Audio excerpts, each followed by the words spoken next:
కానీ ఎప్పుడైతే share price ఎప్పుడైతే మార్కెట్లోకి వచ్చిందో ఐపీఓలో ఒక 6 మంత్స్ లోపలే బాగా పైకెళ్ళి మళ్ళీ కింద పట్టడం జరుగుతుందన్నమాట. సో దాన్ని మనం కోల్పోతున్నాం.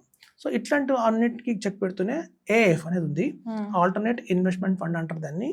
అందులో ఏంటంటే మినిమం ఎవరికి తెలుసు ఏఎఫ్ అనగానే 1 crore ఇన్వెస్ట్మెంట్ చేయాలి అని. కానీ ఇందులో ఏంటంటే ఆ 1 crore ఒకసారి ఇవ్వక్కర్లేదు, 10 lakhs లాగా ప్రతి 3 నెలలకి ఒకసారి అలా 2.5 years దాకా మనం ఇన్వెస్ట్మెంట్ చేయొచ్చు. సో దీనికి కాల పరిమితి వచ్చి 6 years ఉంటుంది. సో 6 years దాకా మనకి ఈ మొత్తం కంప్లీట్ అవుతుంది. థర్డ్ ఇయర్ నుంచి మన రిటర్న్స్ రావడం మొదలు పెడతాయి. థర్డ్ ఇయర్ ఏమవుతుందంటే ఫస్ట్ ఇయర్ కొన్న 10 lakhsకి ఐపీఓ లాంచ్ అవుతుంది బయట మార్కెట్లో. సో ఇట్లా ఏఎఫ్ ద్వారా వెళ్తే మాత్రం ఈ 2 కండిషన్స్ లేవు. ఎట్లాంటి 2 కండిషన్స్ అంటే మనం 6 months ఆగేంత వరకు వెయిట్ చేయాలి అనేది లేదు. ఐపీఓకి రాగానే అదని అమ్మేయచ్చు, కంపెనీ వాళ్ళు అమ్మేసి మనకి ఇచ్చేస్తారు, ఆ కండిషన్ లేదు. ఇంకోటి ఏంటంటే ఒకవేళ కనుక బై ఛాన్స్ అది లిస్ట్ అవ్వలేదు అంటే, ఎప్పటికీ కూడా లిస్ట్ అవ్వలేదు అంటే ఏఎఫ్లో ఏంటంటే 6 years అవ్వగానే క్లోజ్ చేసేయాలన్నమాట, అకౌంట్ క్లోజ్ అయిపోవాలి. కాబట్టి ప్రమోటర్స్ దాన్ని మళ్ళీ కొనుక్కుంటారు వాళ్ళ దగ్గర. ఒకవేళ లిస్ట్ ఏదైనా కారణం నుంచి లిస్ట్ అవ్వకపోతే ప్రమోటర్స్ దాన్ని కొనుక్కుంటారు, విత్ 15% రేట్ ఆఫ్ ఇంట్రెస్ట్ ఇస్తారు అనమాట.